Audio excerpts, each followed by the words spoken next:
Spend some time journaling. I've heard this so much lately on different workshops that I've been on. And sometimes people wonder, how do I start journaling?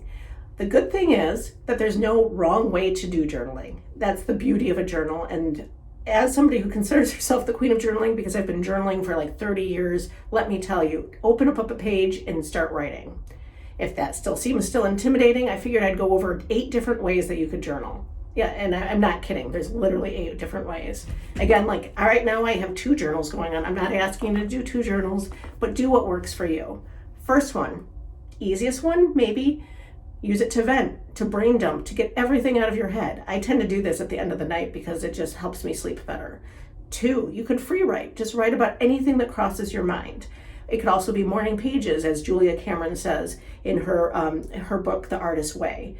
Morning pages are a great way to, you wake up, you put some things down on paper, you let anything out that you want to get out of your head. So again, it's kind of like the venting, brain dumping, but sometimes it's a little bit more positive. Speaking of, we don't want to dwell in the negative thoughts. So journaling, the third way to journal is to share what you're grateful for. Do gratitude journaling. Focus on 3 things that you're grateful for today. It could be something that you see, something that you experience, something that you just want to honor and recognize that is important to you. 4, you could use it for planning and tasks. You could write down your to-do list. That counts as journaling. You could start planning. You could start thinking about the new year and asking yourself, what do I want my goals to be? I know it's November, we're not quite at the holidays, but I'm hearing a lot of people talking about journaling now to get ready for the new year. 5, you could bullet journal. And this is also a form of planning journal. That's actually what I do with this journal. It's my bullet journal. It's a reverse to-do list. I check things off as I go so that I can feel like, hey, yeah, no matter what, I've accomplished something today.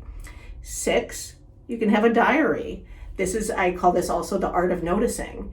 You can talk about things that are going on in your life, things that you want to remember, silly things that your kids have said. That's what I use mostly this journal for. And that diary can be anything you want it to be. It could recount something, a conversation you had, something you saw on a walk an image that you want to write down, a thought or an idea that you have that you want to explore later. Again, it could be anything you want. 7, you could work on your mindset. You could, again, this is somewhat like planning. There's a lot of overlap in all of these different ideas that I have, but mindset can also be personal development. Maybe you're reading a book, like a Brene Brown book. She's one of my favorites. And there's a quote or something that really stuck with you. You could write it down and then reflect on it. And that mindset and that reflection can help you with a positive mindset for the day. And last but not least, one of my favorites, creative writing. I also put a lot of creative writing in this journal here too, because I like to combine things. Ideas for stories. If you're working on a story and you have a plot hole that you're stuck on, you could journal about it, free write, associate, work on the characters, all sorts of things. So that's 8 different ways you can journal. And if that still feels overwhelming, know that I'm here to chat. Again, I feel like I'm the queen of journaling. I love to journal. I've been journaling since I was 8 years old, so to be honest, that's over 30 years now, and I've done every single version of journaling that you can think of. So if you have any questions, let me know. And what do you want to know about journaling? Do you want some prompts? I've got those. You can visit my blog, oopsanddaisies.com, for some free prompts.